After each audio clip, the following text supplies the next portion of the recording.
Ansiedade é doença? Falar de transtorno de ansiedade significa falar de uma doença? Essa pergunta me veio no Instagram essa semana, uma pessoa me enviou e eu achei muito interessante conversar sobre isso com vocês. E exatamente essa conversa que a gente vai ter agora, mas antes de entrar a vinheta, eu peço que você clique aí, inscreva-se nesse canal se você não está inscrito. E se você ainda não ativou o sino mesmo estando inscrito, ativa aí, enquanto o Bruno vai rodar e a gente vai conversar agora sobre isso.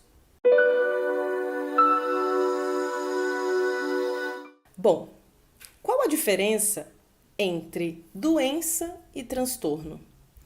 Será que nós estaríamos falando da mesma coisa? Na verdade, não.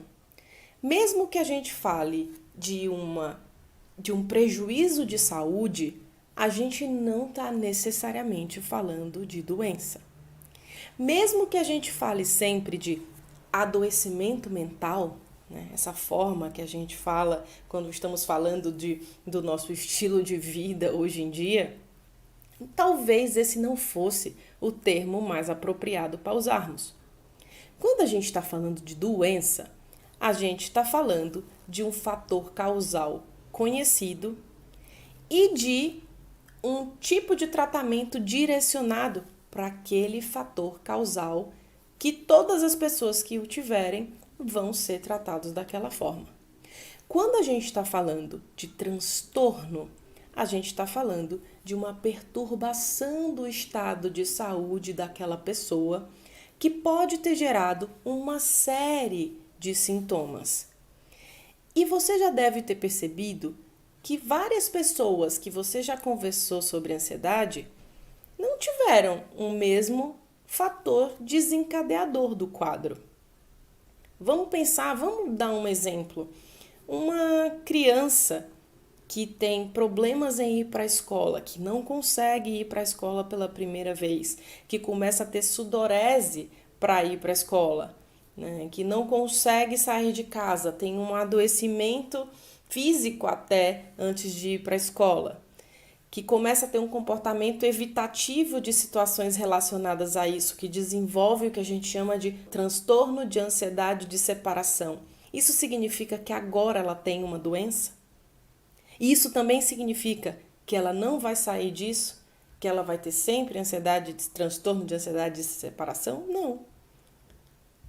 Isso não significa que agora ela tem uma doença, mas ela teve uma perturbação do estado de saúde dela que gerou um prejuízo na funcionalidade da vida, mesmo que seja só relacionado ao tema escola que a gente está falando aqui. Você também já deve ter visto que pessoas que desenvolveram, por exemplo, um transtorno de pânico, tem gente que iniciou uma crise que a gente chama de paroxística repentinamente. Às vezes estava ali assistindo TV e teve a sua primeira crise de pânico, e pessoas que tiveram crise de pânico depois de um evento, de uma situação.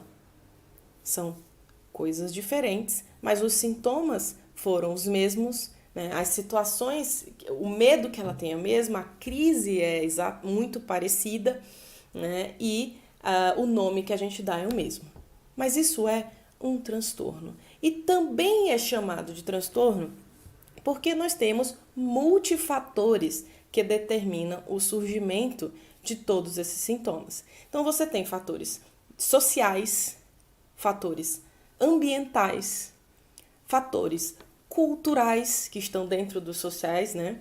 Os fatores culturais, fatores genéticos, ou seja, a história familiar, né, de doença dessa família e a história familiar de traumas, vivências, tudo isso. Fatores estressores do momento, realidade psíquica, como cada um enxerga cada situação. Questões nutricionais, estilo de vida alimentar, né? Estilo de vida no que diz respeito ao autocuidado. Tudo isso está relacionado a fatores que são desencadeadores de transtorno de ansiedade. Isso é importante a gente falar porque muitas vezes o fato do sofrimento ser muito grande faz com que a pessoa se enxergue como um adoecido, como um doente. E isso, obviamente, não é que falar doença maximiza ou minimiza. É uma questão de conceitos. É uma questão de como a gente fala isso corretamente. Mas quando a gente fala de doença, a gente está falando de um fator que causa aquilo que já é conhecido para todos. E nos transtornos de ansiedade, nos transtornos mentais, não. E eu trouxe para você o exemplo do transtorno de ansiedade e separação na criança, porque é mais fácil da gente entender e as pessoas conseguem perceber melhor quando você já viu isso acontecer em alguma situação e depois, com aquela criança, e depois ela não teve mais. Muitas vezes a pessoa pode desenvolver um quadro, um comportamento evitativo, com crises de pânico, sofrimento, palpitação, medo, tudo isso depois de um evento, e aí ela começa a tratar e aquilo para de acontecer.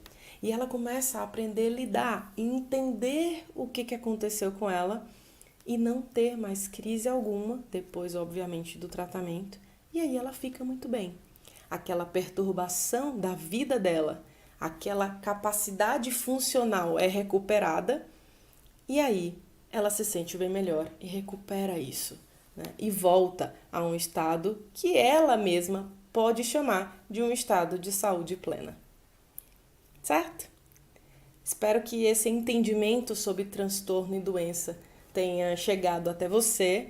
De fato, isso é muito importante a gente falar, né? Porque quando a gente está falando de conceitos, é sempre importante entender com o que a gente está lidando. E é exatamente porque transtorno é diferente de doença que a maneira de tratar cada pessoa depende da história dela, do sintoma dela, do contexto que ela está vivendo e de como que ela entende as questões de vida, as questões sociais e tudo aquilo que ela já passou.